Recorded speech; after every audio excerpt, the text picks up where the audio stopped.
Bismillahirrahmanirrahim. Assalamualaikum warahmatullahi wabarakatuh. Bapak, Ibu-ibu, saudara-saudara sekalian, di chapter 10 kemarin kita sudah melakukan studi kelayakan, feasibility study. Apakah rancangan logik kita pada tahap logical design layak atau tidak untuk diteruskan.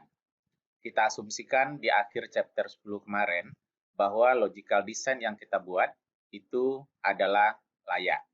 Kalau layak, maka kita akan masuk ke step atau fase yang keenam yang disebut dengan sistem design atau yang kita kenal juga dengan nama physical design. Jadi sistem design itu sama dengan physical design. Pada physical design ini, kita akan menjelaskan spesifikasi detail daripada solusi berbasiskan komputer. Apa saja yang kita lakukan pada tahapan physical design? Ya. Jadi terlihat di sini, physical design itu terletak atau berada pada fase yang ke-6. Apa saja kegiatannya? Ada beberapa kegiatan yang kita lakukan pada physical design. Yang pertama kegiatannya adalah mendesain arsitektur aplikasi, design the application architecture. Kemudian yang kedua, design the system database. Dan yang ketiga, design the system interface. Jadi ada 3 desain yang akan kita buat. Pertama, desain arsitektur aplikasi, desain database sistemnya, kemudian desain interface dari sistem. Kita mulai dengan application arsitektur, ya. Desain application arsitektur pada chapter 13. Application arsitektur, di sini ada 2 kegiatan. Yang pertama adalah menspesifikasikan teknologi yang digunakan untuk mengimplementasikan sistem informasi. Jadi, teknologi-teknologi yang akan kita gunakan untuk mengimplementasikan sistem informasi itu dilakukan pada desain application arsitektur. Selain membuat atau menentukan spesifikasi daripada teknologi yang digunakan, pada desain application arsitektur ini kita juga melakukan konversi dari logical data flow diagram yang kita buat pada logical design, kemudian kita robah ke dalam apa yang disebut dengan physical data flow diagram. Jadi ada 2 kegiatan yang dilakukan pada desain application arsitektur. Pertama, menentukan spesifikasi teknologi yang kita gunakan untuk mengimplementasikan sistem informasi. Yang kedua adalah mengkonversi logical data flow diagram yang dibuat pada fase logical design ke dalam bentuk physical data flow diagram. Bagaimana beda antara logical dengan physical data flow? Perbedaan yang mendasar dari logical dengan physical itu adalah pada physical data flow itu terlihat bagaimana pengimplementasiannya. Sementara pada logical design pengimplementasiannya tidak terlihat. Alurnya sama, proses-prosesnya sama, yang membedakannya hanya ada implementasi. Oleh karenanya, pada notasi-notasi yang digunakan itu akan terlihat perbedaannya. Sebagai contoh, ya seperti yang kita sampaikan kemarin pada DFD, itu ada 4 yang terlihat. Yang pertama adalah proses, kemudian entity, data store, dan data flow. Pada proses, ini proses, simbol proses sama, ya. Kemudian di bagian bawahnya ada implementasi. Jadi bagaimana pengimplementasian daripada proses ini pada physical DFD itu terlihat. Sebagai contoh, misalnya pada logical process, prosesnya adalah cek customer credit. Ini pada logik. Kalau pada fisik, nanti dia berubah atau ada bagaimana dia diimplementasikan. Sebagai contoh, proses cek customer credit Visual Basic. Itu artinya programmer kita atau developer kita nantinya untuk melakukan proses cek customer credit, dia menggunakan bahasa pemrograman Visual Basic. Jadi ini yang membedakan antara logical data flow diagram dengan physical data flow diagram. Bagaimana dia diimplementasikan. Ini pada proses. Begitu juga pada data flow-nya. Ya.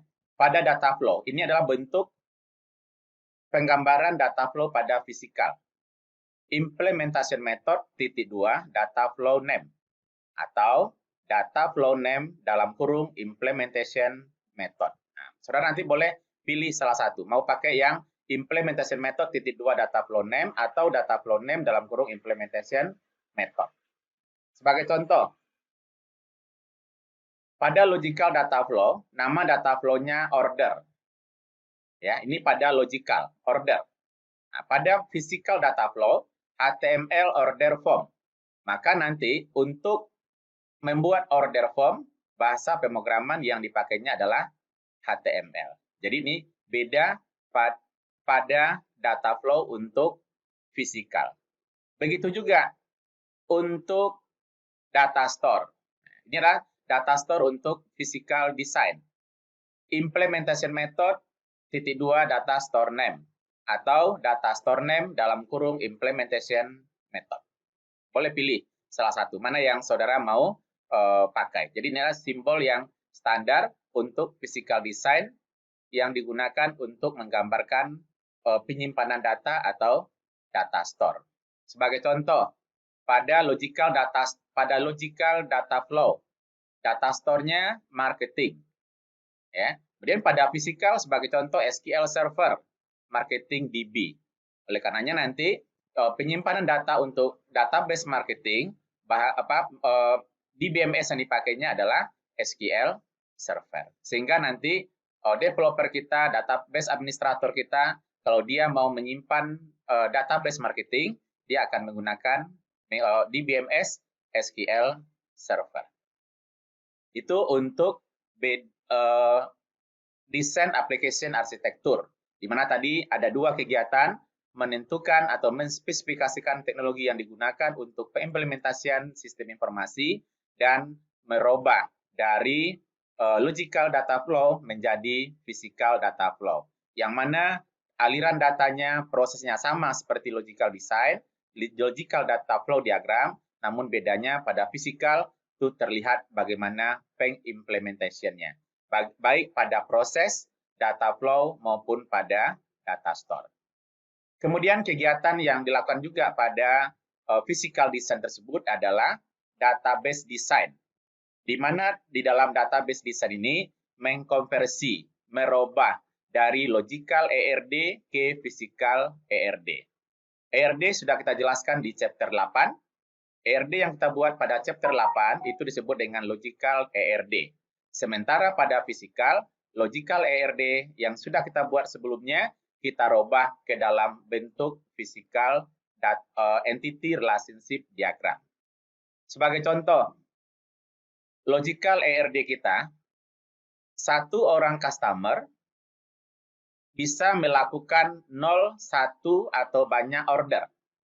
Berarti satu orang customer melakukan 0 order, 1 order, atau banyak order. Ini secara logik. Kemudian satu order hanya untuk satu customer. Ya. Jadi antara customer dengan order adalah one to many, order ke customer adalah one to one. Ini secara logik. Bagaimana dia diimplementasikan? Ya, bagaimana dia diimplementasikan dalam database? Satu orang customer punya banyak order dan satu order untuk satu customer. Saudara lihat, satu orang customer dia mempunyai banyak order.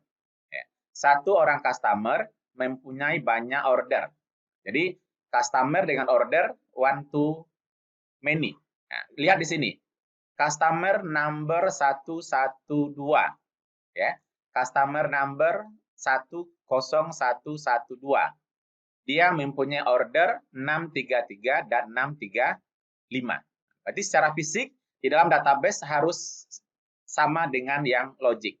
Jadi satu orang customer mempunyai banyak order. Contoh pada kasus kita ini adalah 10112 mempunyai order A633 dan 635. Tapi satu order untuk satu customer. Satu order untuk satu customer. Pada contoh kita ini A633, order A633 itu untuk customer 112 dan order number 635 untuk customer 10112. Jadi antara logical ERD dengan physical ERD harus sinkron. Ini untuk desain database sistem. Kemudian kegiatan yang dilakukan juga pada physical design tersebut adalah desain sistem interface. Jadi kita akan mendesain interface. Ada nanti desain output, desain input, dan juga desain dialog. Chapter 15 menjelaskan mengenai desain output. Output nanti bisa berupa internal output maupun external output. Pada internal output ada yang bentuknya detail report yang detail. Berarti kalau pada detail report, semua informasi, semua data-datanya akan ditampilkan, no filtering. Kemudian pada summary report akan ada nanti summary untuk bagian-bagian tertentu. Kemudian exception report yang memenuhi ketentuan-ketentuan yang ada. Sebagai contoh, kita mau menampilkan penjualan yang besar dari 500 juta. Maka yang akan ditampilkan hanya yang besar sama dengan 500 juta. Jadi laporan yang akan ditampilkan nanti bisa berupa detail report, bisa summary report, bisa exception report. Ini adalah bentuk untuk yang detail report. Kalau detail report, semua data akan ditampilkan di laporan kita. Sementara pada summary, itu akan ada total dan nanti total atau jumlah keseluruhan. Kemudian pada exception yang memenuhi kriteria-kriteria yang diberikan. Selain berupa laporan-laporan tadi, laporan-laporan juga bisa berupa graf, ya, atau bisa berupa grafik. Namun pada desain output, ini guideline-nya, output mestilah simple, mudah untuk dibaca, dan mudah untuk diinterpretasikan. Jadi bagaimana nanti output yang kita hasilkan itu mudah untuk dibaca dan mudah untuk diinterpretasikan. Kemudian output harus bisa diterima oleh pengguna user yang menerimanya. Berikutnya desain input, ya, desain input. Kita tahu sekarang desain input itu digunakan adalah untuk mengcapture data atau untuk mengentrikan data ke sistem informasi yang kita buat. Dan medianya banyak, ya, yang bisa digunakan, media-media input device. Kemudian guideline dalam mendesain input ini capture hanya data-data variabel. Jangan mengcapture data-data yang bisa dihitung, kemudian gunakan kode-kode untuk atribut-atribut tertentu. Sehingga nanti memudahkan kita di dalam mengentry data ke sistem. Capture only variable data, jangan mengcapture data yang dapat dikalkulasi atau yang dapat disimpan, dan juga gunakan kode-kode tertentu untuk memudahkan dalam penginputan. Dan dalam mendesainnya buatlah good flow, sehingga memudahkan data entry operator kita dalam proses pengentrian data ke sistem. Jadi ini adalah bentuk yang good flow, yang mudah untuk proses entry data ke sistem. Jangan buat yang bad flow. Kalau begini, ini akan menyulitkan bagi data entry operator kita untuk pengentrian data ke sistem dan akan memerlukan waktu yang lebih banyak. Ya. Media-media input banyak sekarang yang bisa kita gunakan. Kemudian yang berikutnya yang juga termasuk dalam physical design adalah mendesain user interface. User interface adalah sangat penting karena ini adalah media komunikasi antara user dengan sistem. Bagaimana nanti user kita tertarik mau menggunakan sistem informasi yang sudah kita buat. Oleh karenanya, sebelum kita mendesain sistem interface, kita harus tahu user kita itu siapa. Apakah user kita orang yang expert user, atau yang tidak expert.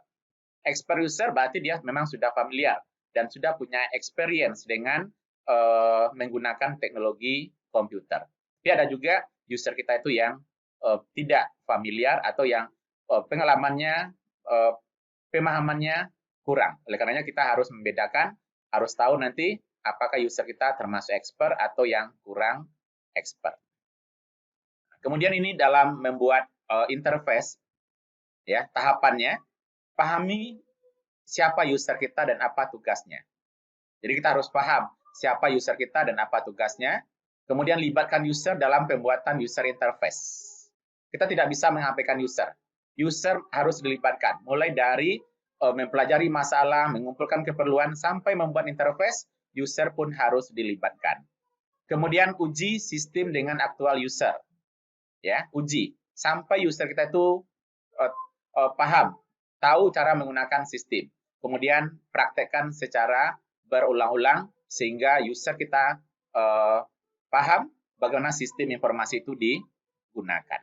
Ya, ini adalah bentuk-bentuk user interface yang bagaimana bisa membuat user kita paham dengan sistem informasi yang akan diimplementasikan. Baik, sebelum saya akhiri yang sesi atau fase physical design ini, saya ulang.